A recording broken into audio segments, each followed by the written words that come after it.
Hey, I hope all of you out there are having a good day because today we're going to talk about something that a lot of us, I think, play online as a game, or at least we have done this at some point in time in our life to find out, well, what is our compatibility with somebody else, or what is our trait, our behavior like? So today I'm going to sit down with Dr. Roxanne Howe-Murphy, and we're going to explore the transformative power of the Enneagram. And the Enneagram is a tool that is used for self-awareness and personal growth. This conversation really offers a valuable insight for anyone who's seeking personal evolution. So if you're ready, tune in as we uncover how the Enneagram's wisdom can guide you and me through a lasting change and inner growth. But before we do that, I want to know how many of you out there have actually taken an Enneagram test, if you want to call it that. So put that in the comments if you've done it before. Thanks. So now let's get right to it. Welcome to Amazing People, Amazing Things with your host, Chuck.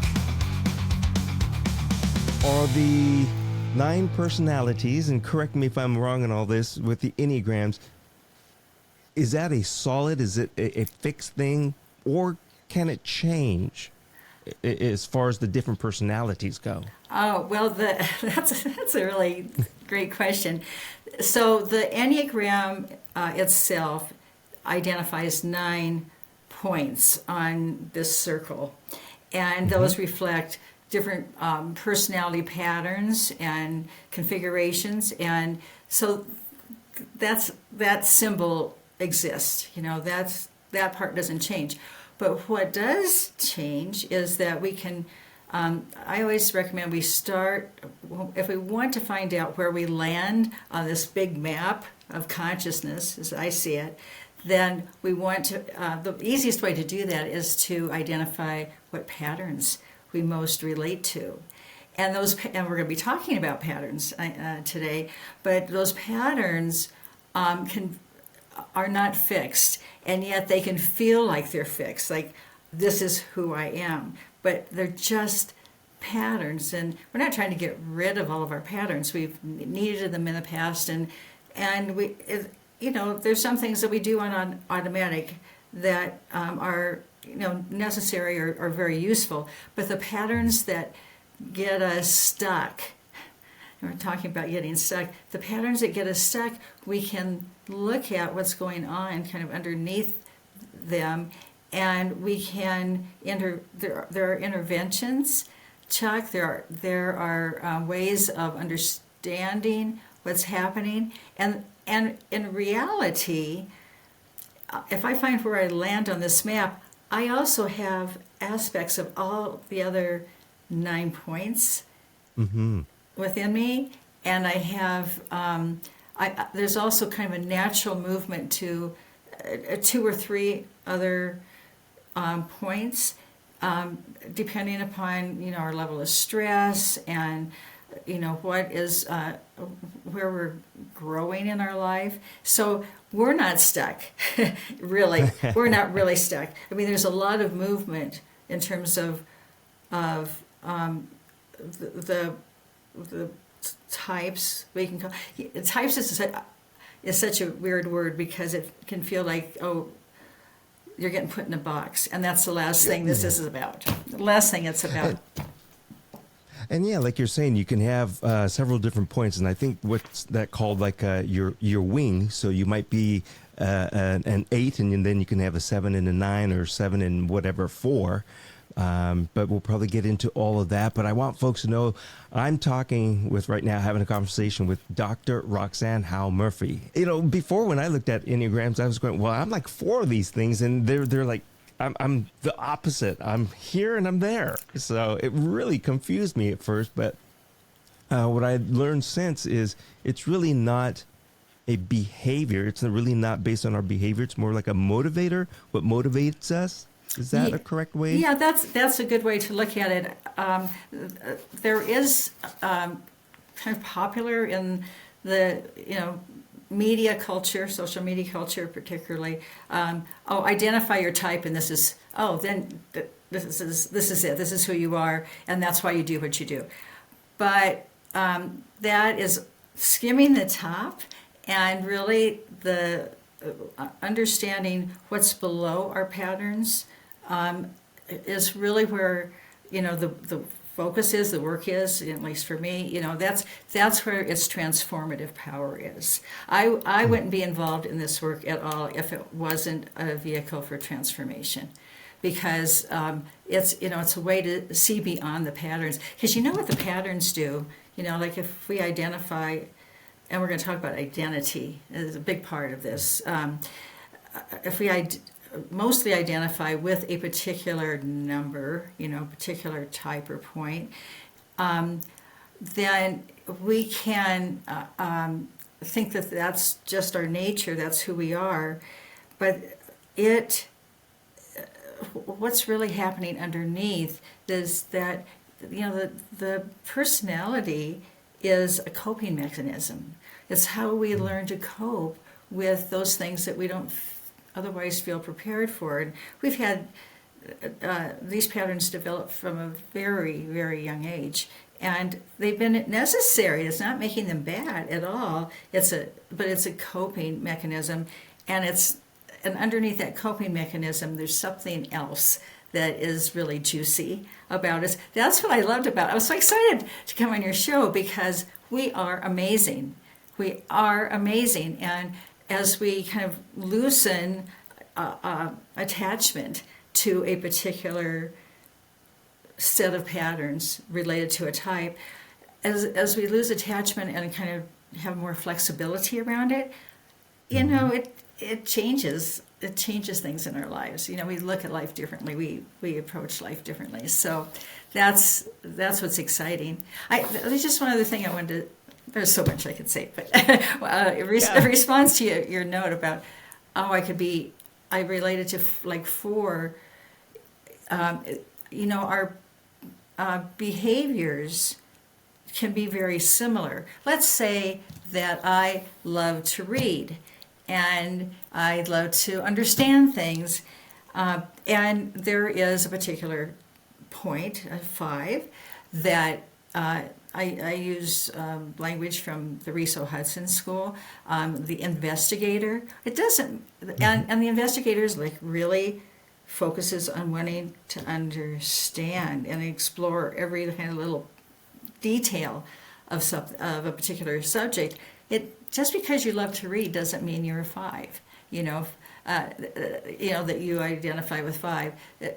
Just because you can be generous with others doesn't mean that you are in that particular point on the Enneagram that is related to helping. So it's not the behavior. The behaviors are. There are some behaviors that are replicated across the Enneagram, but it's what's underneath what really motivates us. And you're right about that. And good segue right into your latest book, Underneath Your Personality. Forgive me if I'm going to get this wrong, but Underneath Your Personality, Discover Greater Well-Being Through Deep Living with the Enneagram. Did I get that right? You did. Hey, good work. You studied. Well, I the one thing that you said is that it's the Enneagram itself, the 9 points. It's a stable thing. The symbol, the different personalities. The symbol is it's a fixed symbol, fixed point. But we can change. So I kind of liken it to like a river. The river is flowing. It's going straight for years or whatever it might be, but it's eroding on the sides, and it kind of starts to change course. So I look at that as same as this. We can change just because we're a 5 today. It doesn't mean we're going to be a 5 2 years from now. We might be a 5 with a wing of whatever number, or we may totally change. Is that kind of correct? Well, as I understand it, not quite. That Okay. that we're probably, if that's what we most identify with as a 5, that we can do some work, some inner work, and we let go of, kind of heal some of the patterns associated with 5, and we become the Enneagram those points don't just show us patterns. That's where we start. But underneath those patterns, there's something much more open and expansive and flexible about us, and there are particular gifts of the kind of like the essential nature that are associated with each of the points, and we experience more of that related to that particular number. So there's a type, but when I use the word point, I'm also referring to there's another whole level of expansion of awareness, of kind of being able to see what's really more true about reality than when we're encapsulated by the personality's patterns. Does that make sense? It does. Now, I want to make sure of one thing. We're not looking to get to, unless we really want to and consciously making that decision, is we're not trying to say, well, I want to be, and we're forcing ourselves to go to a particular trait or behavior, right? Right. I was teaching a retreat many years ago, and it was on introducing people to like the journey of working with the Enneagram. And a young man came up to me during break, and he said, I'm trying to identify my type. And I said, well, what do you know so far? And he says, well, I know I'm not a 9. That's what he said. I know I'm not a 9. And I said, well, how do you know that? He said, well, because I don't want to be. And so we don't, and I said, I'm sorry. We don't have a choice in that matter. We don't, because there's a neurological wiring that goes with it. And it's not like we, in this life, that we choose to be a certain type, but we can choose to become healthier, but we can't just become healthier without doing some inner work. Mm-hmm. Yeah, that makes perfect sense on that. Okay. Now, with understanding where you're going to be on the personality, I don't know what to call it. I want to go on your personality chart, but Map. understanding where you are on the map. Yeah, that's good. Thank you.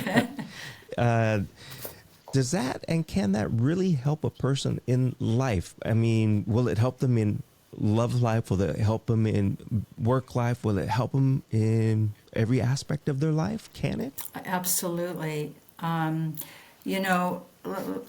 Let's just take work.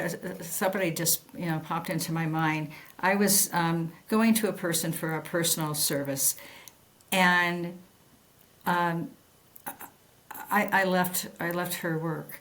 And the reason I left her work was she was so focused really on herself and how good she was, and why she was better than anybody else offering the same service, and didn't I think she was really great? And I got drained from that. And I thought, I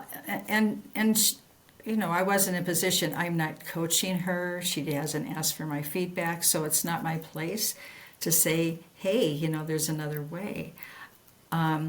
So if we get really into the patterns and hold on to them, then we might, we're going to have more difficulty in our love life, in our work, in, the interactions that we have.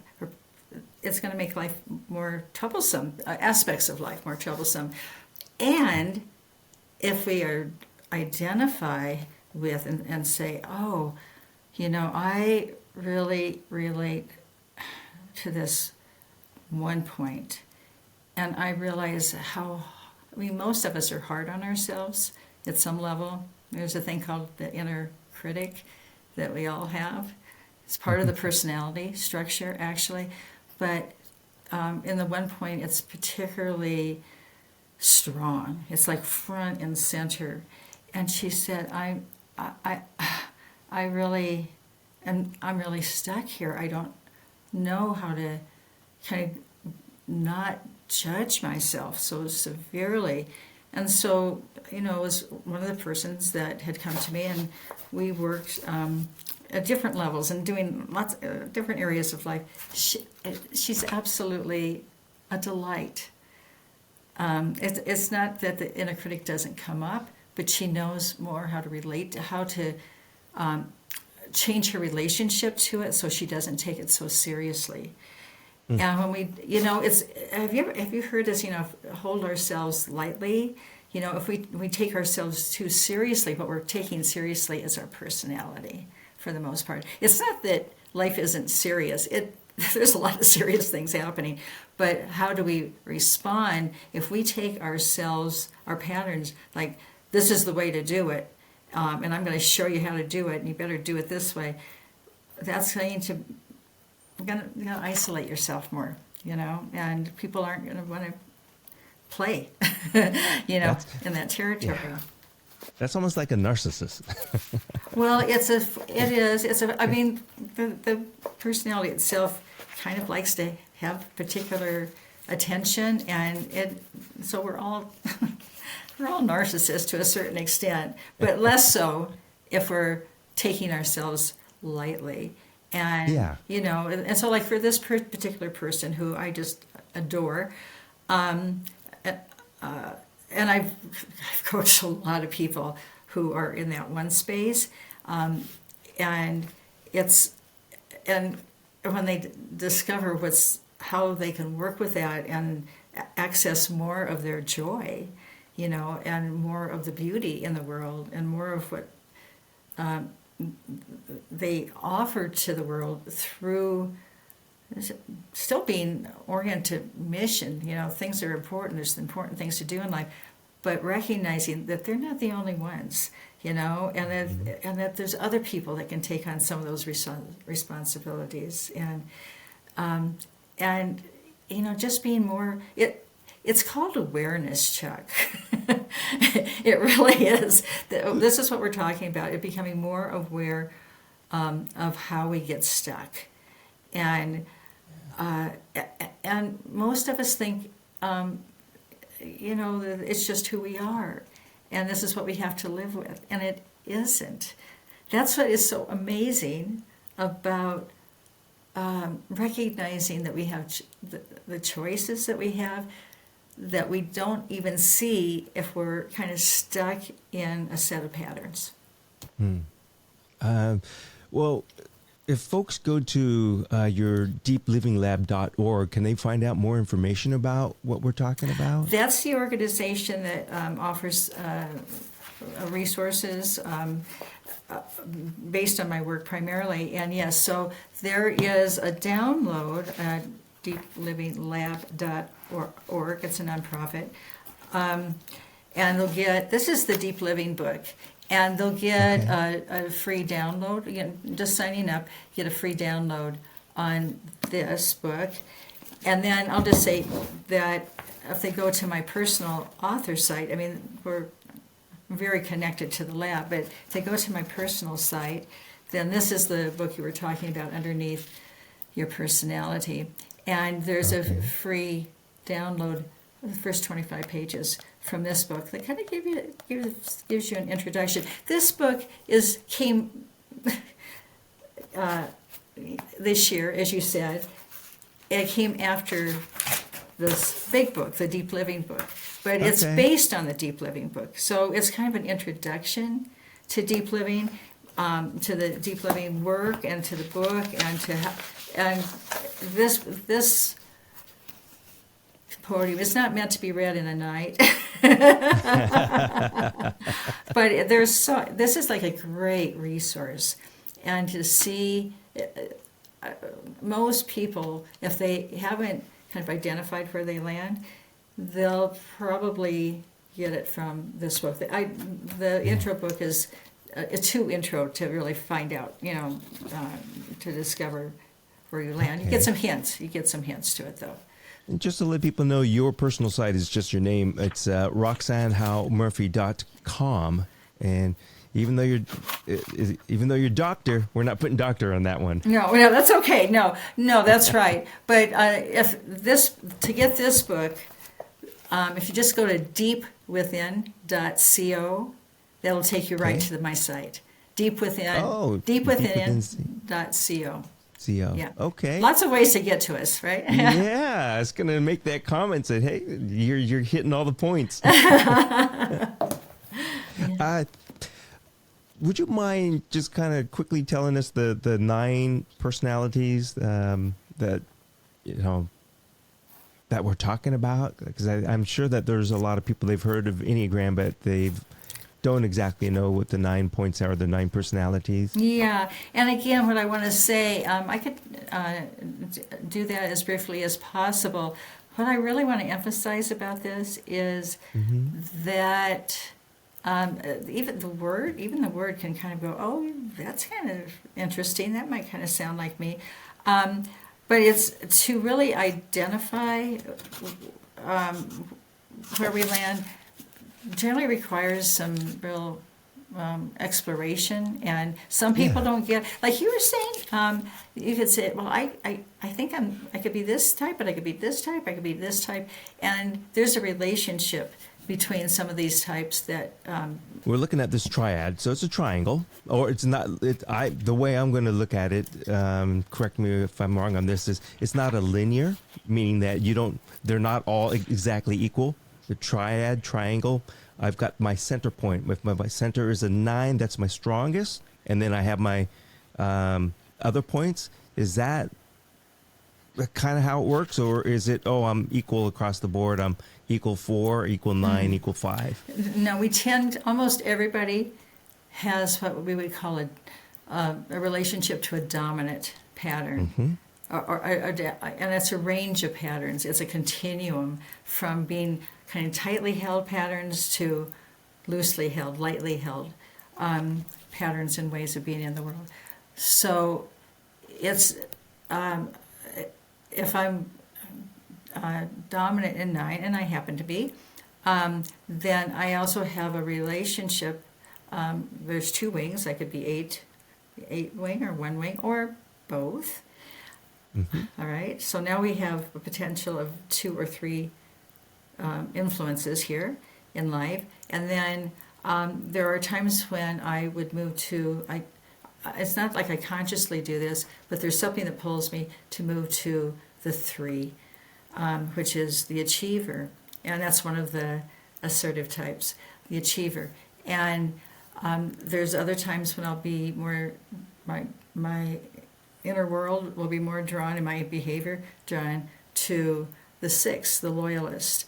And I know all of those parts of me, behavior-wise, and also what's kind of underneath those behaviors. So that's because, I didn't bring a photo for you of the Enneagram itself, but there are internal lines in the Enneagram that show relationship from one point to another.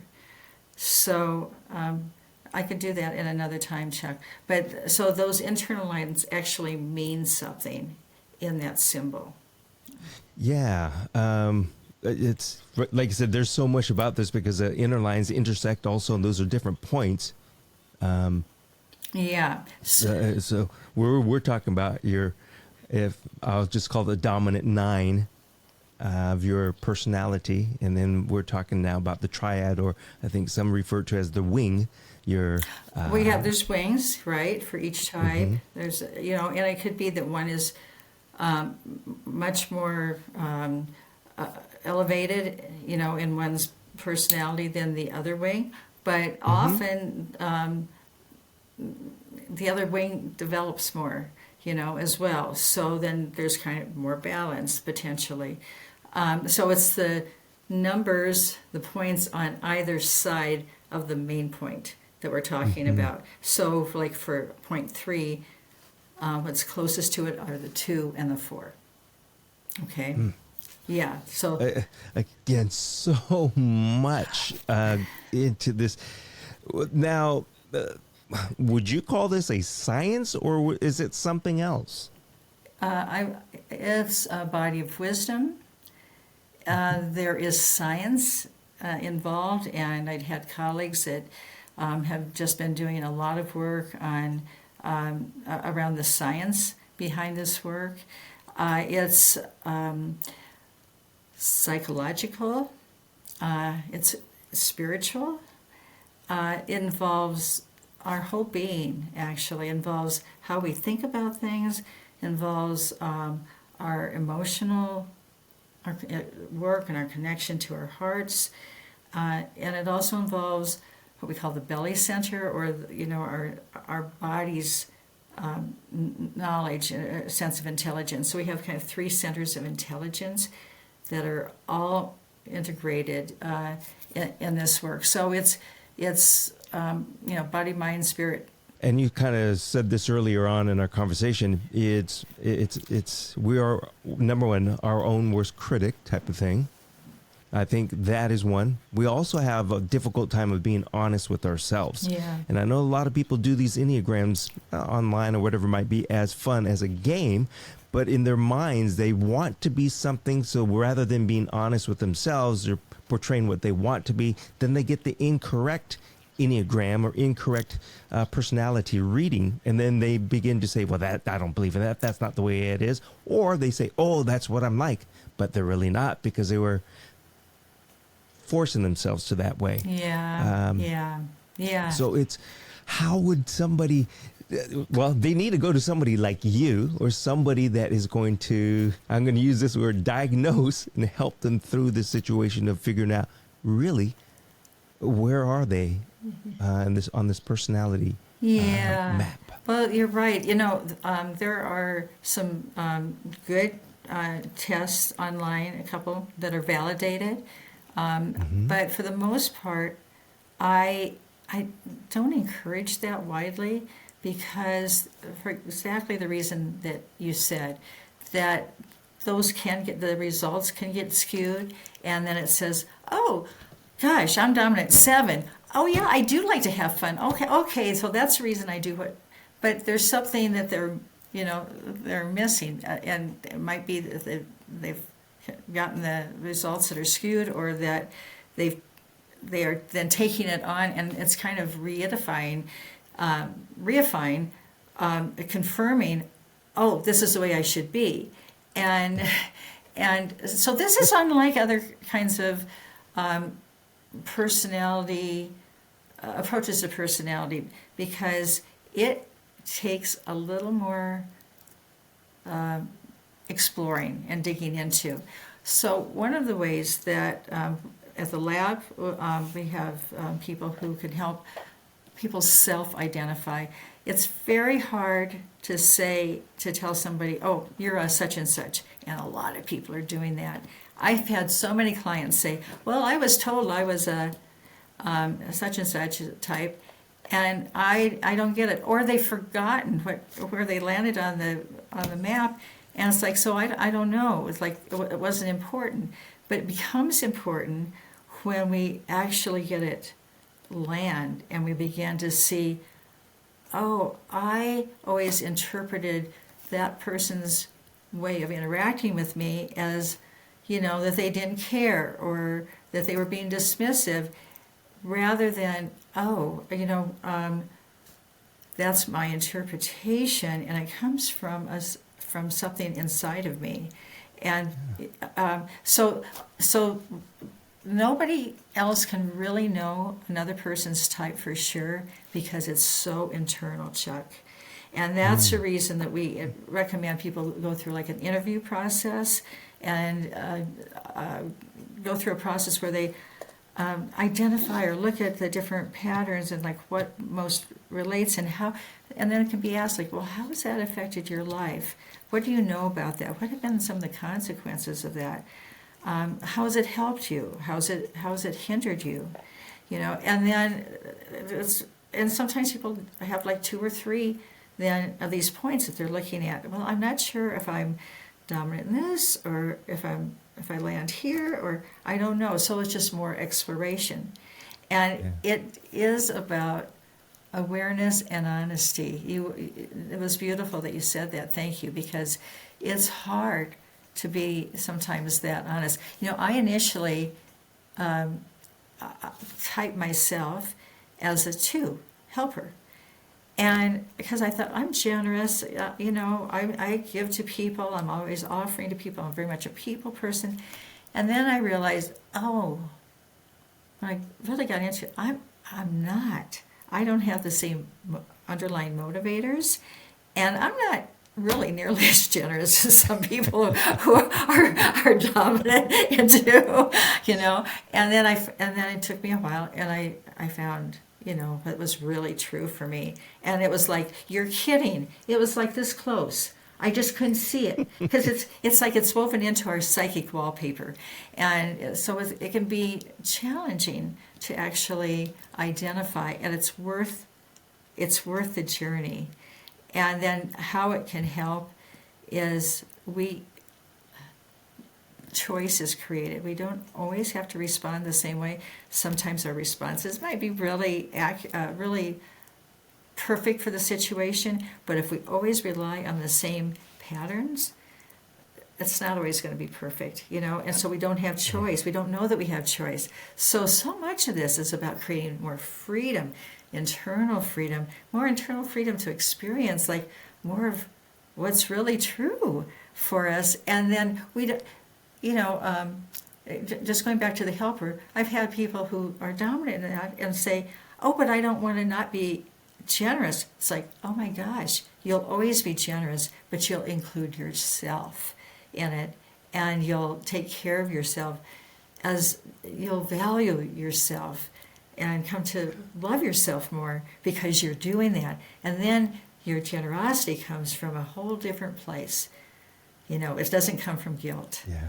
It's not a game, folks. You can play it as a game, but if you want to make a difference in your life, that's what you could do. Mm-hmm. So today's conversation has been with Dr. Roxanne Howe-Murphy, and your latest book, once again, if I could get it right, is going to be Underneath Your Personality, Discover Greater Well-Being Through Deep Living with the Enneagram. That's the latest book. Yeah. And remind us once again, where can folks go? Yeah, so they can go to deepwithin.co. That's my author site, my personal site, and get a first 25 pages as a download for free. This is a much more condensed book. And then going to deeplivinglab.org, get a download from that organization, from that site. And I'll just say this: there's the whole introductory section is how do you orient to this journey of self-awareness. And, part of this is if we can do it with kindness for ourselves, with compassion for ourselves, with curiosity, and courage. It takes some courage to do this, really. It's like, I'm going to look at something that is more true about me than what I have thought in my head. It takes courage, and it's so worth it. And there are, resources to support that journey as well. So thank you so much, Chuck. And we, love to hear comments from people who have moved into this and explored. Yeah. Well, thanks again. Enjoy your afternoon. And yeah, let's hope that we all catch this wave and make it happen. Great. Thank you. Thank you again.